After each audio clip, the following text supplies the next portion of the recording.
Hi there, this is Meredith Croswell, an advisor in Canada. I was asked to do a quick process video with one of the techniques that I use to create either my border or my card, and I decided to show you what I did with my border. As you can see, I did something a little bit differently. Instead of using the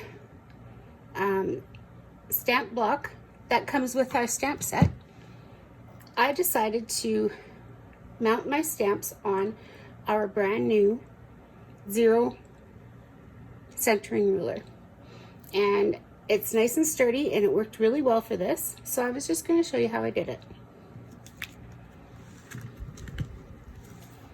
So first of all, first thing that I did, just going to mess it up.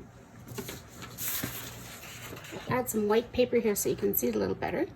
I figured out that Dreams has 6 letters. So I lined up the E and the A along this bottom line and along the 0 center. And then I added the stamps this way and that way on the other side. And that got me nice and centered. With the custom cutting system, I cut out the little piece that I wanted for it. And I'm using the VersaMagic that comes with a stamp set. And I'm just going to ink up my stamp. I'm going to ink it up really good because we only have one chance on this.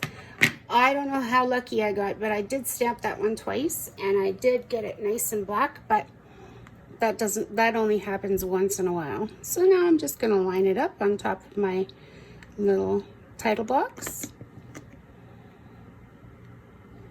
and press really firmly. I want to make sure. I did notice that in the A, it got a little light, so I want to make sure that I'm even pressure over all of the stamp. Then I'm just going to pop it off, and look at that.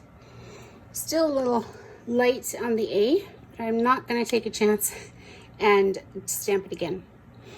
Now, I could have just gone and got a piece of black cardstock to mount that on, but I wanted it to actually not be quite as stark because this is meant for my new little grandson that's coming this fall, and I thought I could use it on a title page. So I decided that why not just use some of the products that we have, and I grabbed my blending stick and a new little sponge, and I just sponged it on top so that it's just a little bit less dark than the black, a full black would be. And I just work in a circular motion. I have a mat underneath to protect me. This mat will clean off nicely. And you don't have to do the whole thing. I just wanted the edges, and I kind of wanted it to have a little bit of a blend to it. And the other part of the Dreams is going to fit on top of this, so it really doesn't matter how far in I go.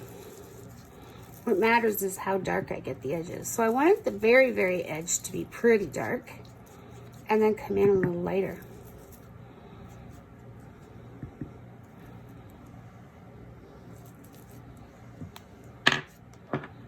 And there you go. Nicely matted.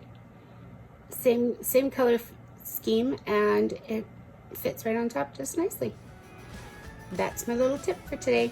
Thanks. Enjoy the crop.